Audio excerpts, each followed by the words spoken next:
Heading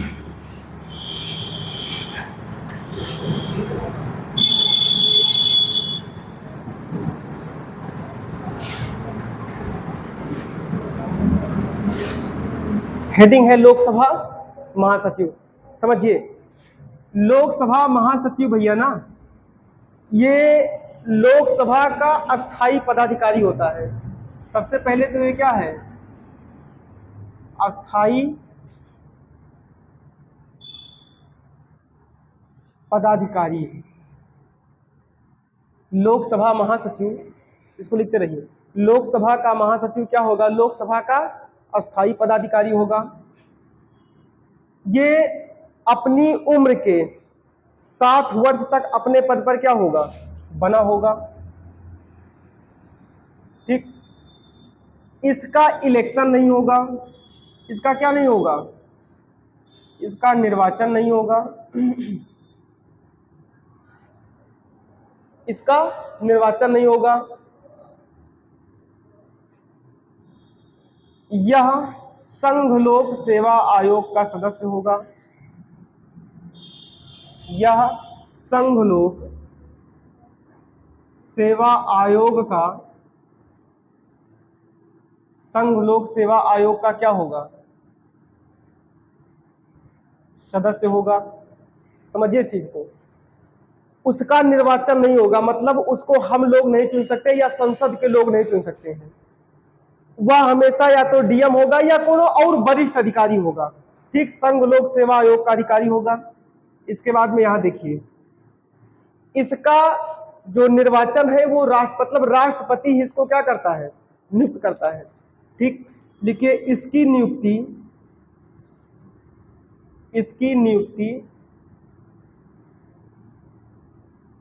नियुक्ति राष्ट्रपति स्वयं करता है। राष्ट्रपति स्वयं करता है, इसकी नियुक्ति राष्ट्रपति स्वयं करेगा। अगला पॉइंट, अच्छा, लोकसभा का सबसे बड़ा अधिकारी कौन होता है, सबसे बड़ा अधिकारी नहीं, लोकसभा का सबसे बड़ा अधिकारी होता है लोकसभा स्पीकर। और लोकसभा का सबसे बड़ा नेता कौन होता है, प्रधानमंत्री स्वयं। इसमें देखिए, ये लोकसभा का अस्थाई पदाधिकारी है। एक बार जो व्यक्ति बन गया लोकसभा का महासचिव, तो वो अपने उम्र के 65 वर्ष तक उस पद पर क्या होगा, बना रहता है। ठीक, उत्पल कुमार देव जी हैं, वही वर्तमान समय में इसके क्या हैं, महासचिव हैं। लिख लीजिए, इसको बनाइए पहले। लिखिए, वर्तमान समय में लोकसभा के महासचिव उत्पल कुमार सिंह हैं। उत्पल कुमार सिंह जी हैं। ठीक, उत्पल कुमार सिंह है, ये वर्तमान समय में लोकसभा के क्या है, महासचिव। अच्छा, उत्पल कुमार सिंह का काम क्या है, या लोकसभा महासचिव का कार्य क्या है, संयुक्त बैठक बुलाने का कार्य होता है राष्ट्रपति का। राष्ट्रपति फोन करता है किसके पास, उत्पल कुमार सिंह के पास फोन करेगा और कहेगा हमको बुलाना है संयुक्त बैठक। संयुक्त बैठक के दौरान उत्पल कुमार सिंह क्या करेंगे, सबके पास एक एक नोटिस भेजेंगे। नोटिस का मतलब है कि संयुक्त बैठक में विशेष बहुमत से लोग उपस्थित हो, गणपूर्ति नहीं होता है, गणपूर्ति तो होता है जब सदन चल रहा हो। ठीक, तो ये क्या करेंगे, संयुक्त बैठक का आमंत्रण पत्र भेजते हैं। कार्य क्या है, संयुक्त बैठक का आमंत्रण पत्र भेजना। इनका काम क्या होगा, संयुक्त बैठक का आमंत्रण पत्र भेजना। संयुक्त बैठक किस आर्टिकल में है,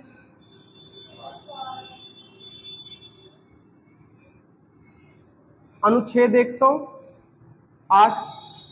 ठीक, संयुक्त बैठक को हमेशा बुलाने का काम कौन करेगा, राष्ट्रपति।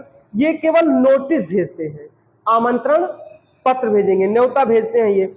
और न्योता के दौरान उसमें विशेष बहुमत से लोग क्या होंगे, उपस्थित होंगे। आगे देखिए, अनुच्छेद 108 में क्या है, संयुक्त बैठक। अगला पॉइंट, जैसे संयुक्त बैठक बुलाई जाएगी तो संयुक्त बैठक का पहला भाषण, पहला संबोधन कौन करेगा, राष्ट्रपति स्वयं करता है। और जैसे राष्ट्रपति पहला भाषण दे देगा तो राष्ट्रपति उसमें वो बोलना चाहता है कि सड़क परिवहन पे इतना रुपया दिया गया, या जहाज रानी को इतना रुपया दिया गया, या फिर खाद्यान्न मंत्री को इतना रुपया दिया गया, ये काम हुआ क्यों नहीं। तो जो मंत्री वर्तमान समय में वो उपस्थित, पहला काम तो संयुक्त बैठक के दौरान सारे कैबिनेट मंत्री उपस्थित होंगे। किसी के पास बहुत दिक्कत ना हो, आने के लायक है, मतलब शारीरिक कोई प्रॉब्लम ना हो और भारत से बाहर ना हो, तो संयुक्त बैठक में उस व्यक्ति को आना क्या है, अनिवार्य है। कैबिनेट मंत्री जो भी होंगे वो संयुक्त बैठक में हर हाल में आएंगे, बाकी मंत्री चाहे आए चाहे ना आए, लेकिन आमंत्रण पत्र जिसके पास गया होगा उसको आना यकदम यकदम क्या है, अनिवार्य है। ठीक, अगला पॉइंट लिखिए, एक हेडिंग लिखिए, देखो, भारत के प्रधानमंत्री से संबंधित प्रमुख तथ्य। भारत, अच्छा रुक जाओ एक मिनट, अभी एक दो पॉइंट बचा है, जैसे कुछ अनुच्छेद बचे तुमको समझा दें, इसको हटाए। कुछ अनुच्छेद लोकसभा राज्यसभा से बचे हैं, ये कॉमन अनुच्छेद होते हैं अगर पता हो तो। ठीक, वही अनुच्छेद लोकसभा में भी काम करेगा, वही अनुच्छेद राज्यसभा में भी काम करेगा। ठीक, कुछ कॉमन अनुच्छेद है, लिखिए, लिखिए अनुच्छेद 99, अनुच्छेद 99।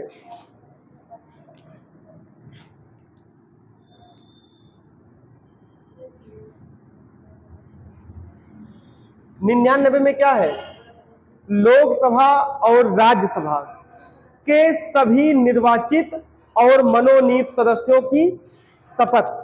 ठीक, अब शपथ हो जाएगी तो थोड़ा सा अनुच्छेद हम उल्टा पुल्टा लिखेंगे क्योंकि हमें समझाना है। अब आप लोकसभा में गए तो आपकी शपथ हो गई। ठीक, अब लिखिए अनुच्छेद 84। क्या चीज, 99 में है लोकसभा राज्यसभा के सदस्यों की शपथ, 99 में है लोकसभा और राज्यसभा के सदस्यों की शपथ। ठीक,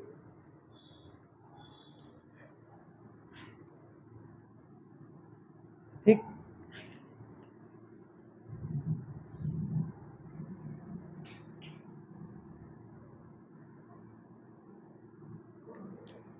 चौरासी में क्या है, लोकसभा और राज्यसभा सदस्यों की योग्यता, क्या उनके पास योग्यता होनी चाहिए, योग्यता किसी को पता है। योग्यता नंबर 1, वो क्या हो, भारत का नागरिक हो। योग्यता नंबर 2, लोकसभा का चुनाव लड़ना चाहता है तो 25 साल की उम्र, राज्यसभा का चुनाव लड़ना चाह रहा है तो 30 साल की उम्र। अगला पॉइंट, वो भारत के किसी राज्य क्षेत्र में क्या हुआ हो, पैदा हुआ हो, जन्म से भारत का नागरिक हो, ऐसा कहीं नहीं लिखा है। ठीक, ये सब इसकी क्या है, योग्यताएं हैं। अनुच्छेद 84 में क्या है, दोनों सदनों की योग्यताएं, लोकसभा और राज्यसभा की क्या है, योग्यता।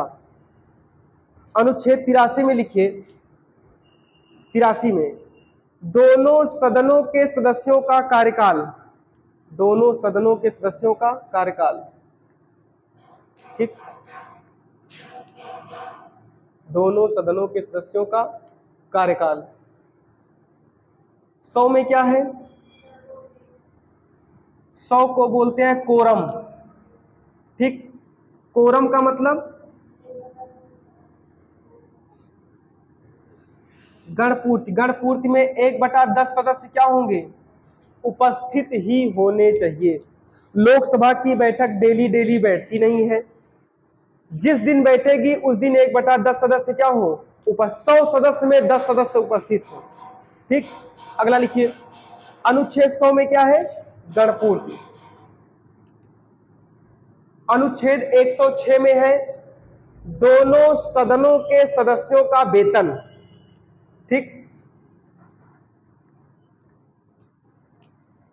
दोनों सदनों के सदस्यों का वेतन 106 में है।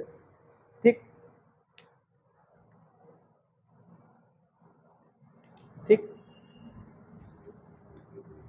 हो गया।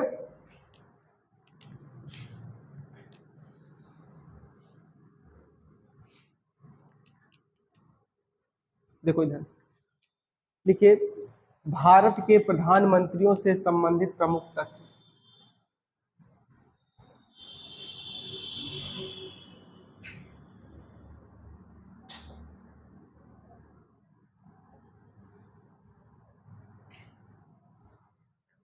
ठीक हो गया। देखिए, भारत के प्रधानमंत्रियों की भी हम लिस्ट भी बनवाएंगे। ठीक, पहले उनका कारनामा देखिए क्या है। भारत के प्रधानमंत्रियों से संबंधित प्रमुख तथ्य, तो एक एक पॉइंट लिखेंगे। पॉइंट जैसे कैसे है कि सबसे कम उम्र में कौन प्रधानमंत्री बना, सबसे ज्यादा उम्र में कौन प्रधानमंत्री बना, कौन ऐसे प्रधानमंत्री थे जो विश्वास प्रस्ताव के बाद पद को छोड़े, कौन प्रधानमंत्री थे जो विश्वास प्रस्ताव आने से पहले ही पद छोड़ दिए, कौन ऐसा प्रधानमंत्री था जिसके खिलाफ पहली बार अविश्वास प्रस्ताव आया था, सबसे बुजुर्ग प्रधानमंत्री कौन थे। ठीक, ऐसे किन किन प्रधानमंत्रियों की मृत्यु उनके कार्यकाल में हुई है, कौन कौन व्यक्ति आज तक कार्यवाहक प्रधानमंत्री बना है, यहां से क्वेश्चन हम लोग लिख रहे हैं। ठीक, तो एक व्यक्ति थे, नंबर एक, पॉइंट पॉइंट में लिखेंगे। एक थे चौधरी चरण सिंह, चौधरी चरण सिंह, और एक व्यक्ति का नाम है अटल बिहारी वाजपेयी। अटल बिहारी वाजपेयी, अटल बिहारी वाजपेयी। पहला काम तो यही व्यक्ति है जो कभी भी संसद के सामना नहीं किए हैं, याद है कि नहीं। चौधरी चरण सिंह 2 साल प्रधानमंत्री थे और कभी संसद में गए ही नहीं। सोचो कितना बड़ा ताकत रही होगी, संसद का सामना ही नहीं किया अपने कार्यकाल के दौरान, और प्रथम गैर कांग्रेसी प्रधानमंत्री हैं ये। अभी ये भी तुमको लिखवाएंगे हम। ठीक, तो चौधरी चरण सिंह और अटल बिहारी वाजपेयी, ये दो ऐसे व्यक्ति थे जिनके खिलाफ लोकसभा में विश्वास प्रस्ताव लाने की बात चल रही थी।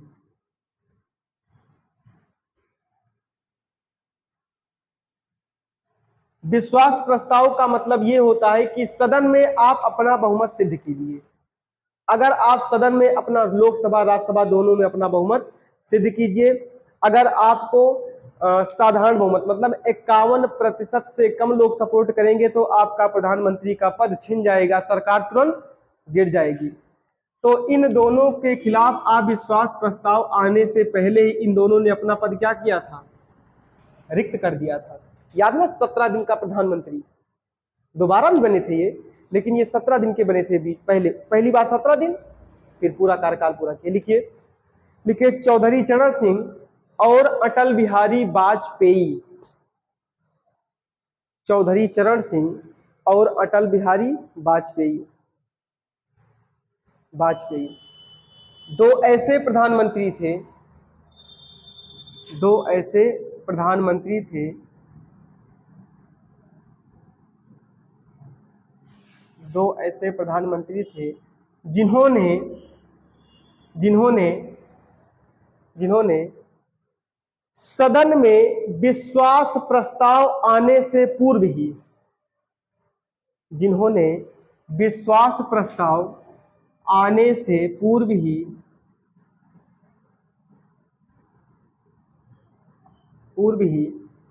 अपना पद रिक्त कर दिया, अपना पद रिक्त कर दिया। ठीक, अपना पद रिक्त कर दिया। फिर दो महान आत्माएं हुई। विश्वास का मतलब विश्वनाथ प्रताप सिंह। ठीक, एक व्यक्ति है HD देवगौड़ा। इन दोनों के खिलाफ भी सदन में यह चल रहा था कि विश्वास प्रस्ताव लाओ, इनको हटाओ। ठीक, तो ये दोनों मतलब अलग अलग समय पर दोनों प्रधानमंत्री हैं। दोनों लोगों ने कहा पहले लाओ विश्वास प्रस्ताव, पास करो तो हम हटेंगे। अरे रिस्क लो थोड़ा सा भाई। ठीक, तो ये दो व्यक्ति ऐसे हैं, विश्वास प्रस्ताव पास हुआ तब इन्होंने ससम्मान अपने पद को क्या कर दिया, छोड़ दिया। ठीक, लिखिए अगली लाइन से, लिखो विश्वनाथ प्रताप सिंह और HD देवगौड़ा। विश्वनाथ प्रताप सिंह और एच.डी. देवगौड़ा। सही चल रहा है, ये चलता है। विश्वनाथ प्रताप सिंह और एच.डी. देवगौड़ा, ये दो ऐसे प्रधानमंत्री थे, ये दो ऐसे प्रधानमंत्री थे, ये दो ऐसे प्रधानमंत्री थे जिन्होंने जिन्होंने सदन में विश्वास प्रस्ताव के बाद पद छोड़ा, जिन्होंने सदन में विश्वास प्रस्ताव के बाद पद छोड़ा। ठीक ठीक, आगे चलिए। एक व्यक्ति है जिसका नाम है जे.एल. नेहरू। जे.एल. नेहरू, जवाहरलाल नेहरू। ये बेचारे प्रधानमंत्री के पद पर बैठ के हट ही नहीं रहे थे, पता है कि नहीं। प्रधानमंत्री 1947 से बने, और कब तक थे? 1962 की 64, बताइए भैया। ये पद को छोड़ ही नहीं रहे थे, तो इनके खिलाफ अविश्वास प्रस्ताव आया। देखो, एक प्रस्ताव होता है विश्वास, एक होता है अविश्वास। तो इनके, ये पहले और अंतिम प्रधानमंत्री हैं, अभी तक किसी खिलाफ आया नहीं है। ये पहले और अंतिम प्रधानमंत्री हैं जिनके खिलाफ सदन में अविश्वास प्रस्ताव पेश किया गया था। ठीक, तो लिखिए लिखिए पंडित, लिखिए जे.एल. नेहरू। समझने के लिए अगर समझना हो तो नहीं, पंडित जवाहरलाल नेहरू लिख लीजिए। लिखिए पंडित जवाहरलाल नेहरू ऐसे प्रथम प्रधानमंत्री थे, ऐसे प्रथम प्रधानमंत्री थे जिनके खिलाफ सदन में, जिनके खिलाफ सदन में, जिनके खिलाफ सदन में सदन में अविश्वास प्रस्ताव लाया गया, अविश्वास प्रस्ताव लाया गया। ठीक ठीक, आगे सुनिए, इधर देखो। जवाहरलाल नेहरू, जवाहरलाल नेहरू के बाद लाल बहादुर शास्त्री,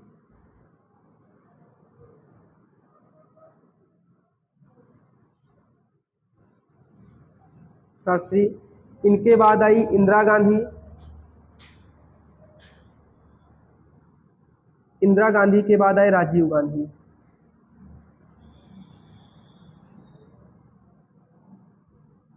यहां तक दिख रहा है, नहीं दिख रहा है? देखो इधर,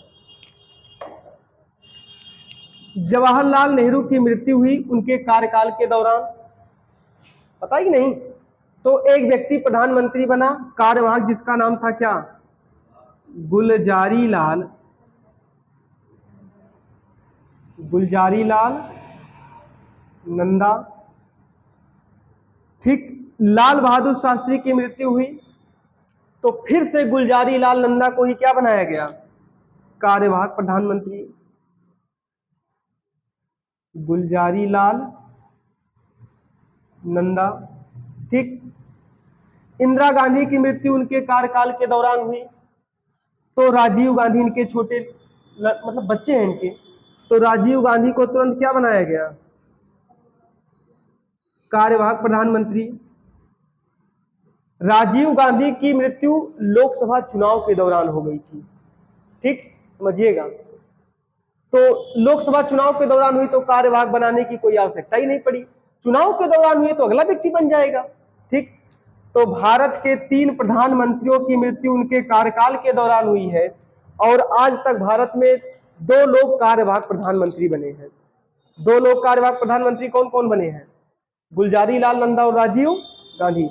राजीव गांधी, जब इंदिरा गांधी मरी तो राजीव गांधी कार्यवाहक प्रधानमंत्री बने, लेकिन जनता की सहानुभूति थी, जनता ने कहा कि आप चुनाव लड़िए, ये चुनाव जीते और परमानेंट प्रधानमंत्री बन गए ये। ठीक, हो गया ना? लिखिए लिखिए 3 प्रधानमंत्रियों की मृत्यु उनके कार्यकाल में हुई है। लिख लो, समय हो गया है। क्या हुआ? थक गई? 3 प्रधानमंत्रियों की मृत्यु उनके कार्यकाल के दौरान हुई है। जवाहरलाल नेहरू, लाल बहादुर शास्त्री और इंदिरा गांधी। जवाहरलाल नेहरू, लाल बहादुर शास्त्री। लाल बहादुर शास्त्री की मृत्यु भारत से बाहर ताशकंद में हुई थी, अगर पता हो तो। ठीक। इंदिरा गांधी की मृत्यु कैसे हुई थी? गोली मार दी गई थी। 3 प्रधानमंत्रियों की मृत्यु उनके कार्यकाल में हुई थी, जवाहरलाल नेहरू, लाल बहादुर शास्त्री और इंदिरा गांधी। ठीक। लिखिए, राजीव गांधी की मृत्यु लोकसभा चुनाव के दौरान हुई थी।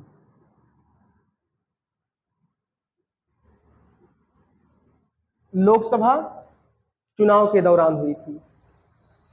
ठीक। लोकसभा चुनाव के दौरान हुई थी। लास्ट लाइन लिखिए, आज तक 2 व्यक्ति कार्यवाहक प्रधानमंत्री बने हैं। आज तक 2 व्यक्ति कार्यवाहक प्रधानमंत्री बने हैं। एक का नाम है गुलजारी लाल नंदा और दूसरे का नाम है राजीव गांधी। इसी के आगे कल देखेंगे। ठीक।